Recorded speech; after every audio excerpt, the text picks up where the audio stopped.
राज। सिकंदर रोमी से लोगों ने पूछा कि मशरिक और मगरिब के ममालिक तूने कैसे फतह कर लिए। हालांकि पहले बादशाह खजानों, उमर, मुल्क और लश्कर में तुझसे बड़े हुए थे, लेकिन ऐसी अजीम फतूहात उनको नसीब ना हुई। उसने कहा, इसकी वजह यह है कि जो मुल्क मैंने फतह किया वहाँ के बाशिंदों को ना सताया और गुजरे हुओं की उम्दा रस्मों को मनसूख ना किया और गुज़श्ता बादशाहों को हमेशा अच्छाई से याद किया। जो लोग इस दुनिया से कूच कर गए उनके नेक नाम को ज़ाय ना करता कि तेरा नेक नाम बाकी रहे। भेद। सुल्तान महमूद गजनवी के वजीर हसन महमंदी से एक दफ़ा सुल्तान के चंद दरबारियों ने पूछा कि आज सुल्तान ने फला मामले के बारे में आपसे क्या बातें की। हसन महमंदी ने कहा कि सुल्तान की राय तुमसे भी पोशीदा ना होगी। उन्होंने कहा कि इस बारे में हम कुछ नहीं जानते। सुल्तान जो बातें आपसे करता है हमारे साथ करना पसंद नहीं करता। हसन महमंदी ने कहा कि सुल्तान तखलिया में मेरे साथ जो बातें करता है वो उसी एतमाद पर करता है कि मैं किसी से ना कहूँगा। फिर तुम क्यों पूछते हो। गीबत।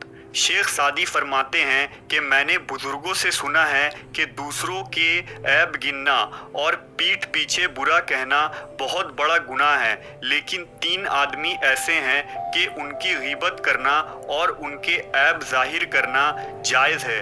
अव्वल, बेइंसाफ बादशाह, उसकी बेइंसाफी का जिक्र करना खल्के खुदा को उसके शर और धांधली से महफूज रखेगा।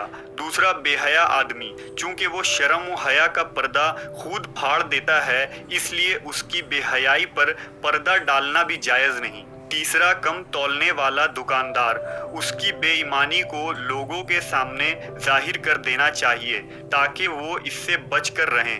इन लोगों के अलावा किसी और आदमी की गीबत करना बहर सूरत गुनाह है।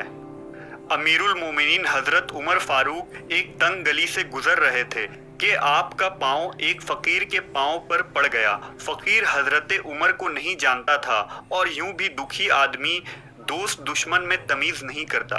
उसने गजबनाक होकर कहा, तू अंधा है कि देख कर नहीं चलता।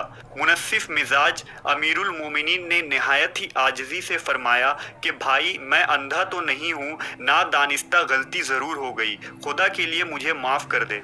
ये अल्फाज वो शख्स एक फ़कीर के सामने कह रहा है जो लाखों मुरब्बा ज़मीन का हाकिम था, जिसकी फ़ौजों ने कैसर व कसरा के तख्त उलट दिए थे और जिसके रौब और दबदबे से शेरों का पत्ता पानी होता था। अक्लमंद हमेशा इनकसार पसंद होता है क्योंकि मेवों से भरी हुई ज़मीन पर सर रख देती है। नासह के ऐब ना देखो, उसकी नसीहत पर अमल करो। एक फ़कीह ने अपने वालिद से कहा कि उन वाज़ों के दिल आवेज़ बातों का मुझ पर कोई असर नहीं होता क्योंकि वो जो कहते हैं खुद उस पर अमल नहीं करते।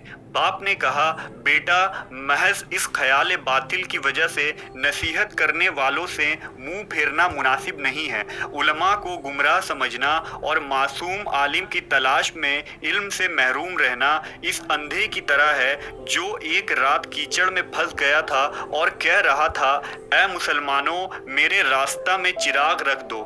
एक खुश तबा औरत ने उसकी बात सुनकर कहा, जब तुझे चिराग ही नजर नहीं आता तो उसकी रोशनी में रास्ता कैसे तलाश करेगा। इसी तरह वाज की मजलिस बजाज की दुकानों की तरह है, वहाँ जब तक नकद ना दोगे सामान हासिल ना कर सकोगे। मजलिस वाज में जब तक अकीदत से ना आओगे सादत ना पाओगे। इल्म की बात दिल से सुनो, अगरचा उसका अमल उसके कौल के मानिंद ना हो। इंसान को चाहिए कि नसीहत कान में डाल ले, कबूल करे, खवा वो दीवार पर लिखी हो। बुरा ना चाहो। एक बादशाह का गुलाम भाग गया। कुछ लोगों ने उसका ताक़ुब किया और गिरफ्तार करके बादशाह के सामने पेश किया।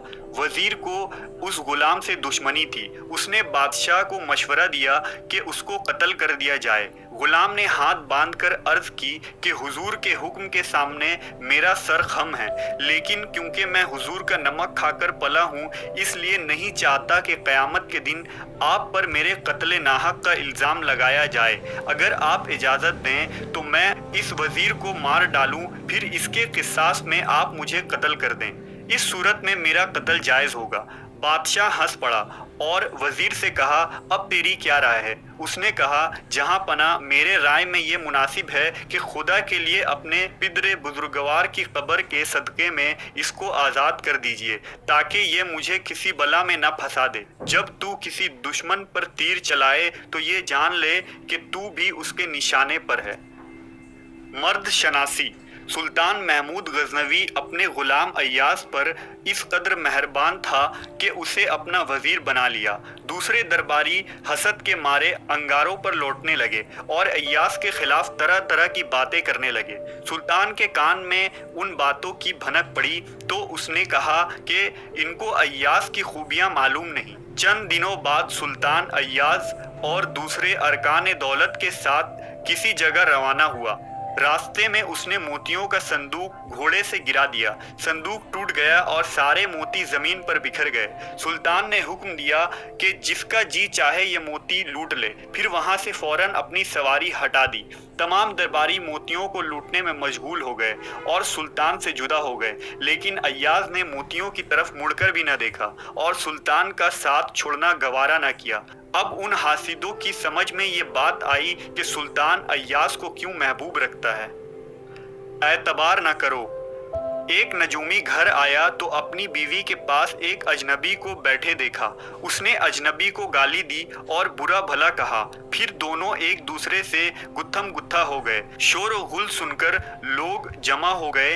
उनमें से एक साहबे दिल ने नजूमी से कहा, तुझे क्या मालूम कि आसमान की बुलंदी पर क्या है, जबकि तुझे ये इल्म भी नहीं कि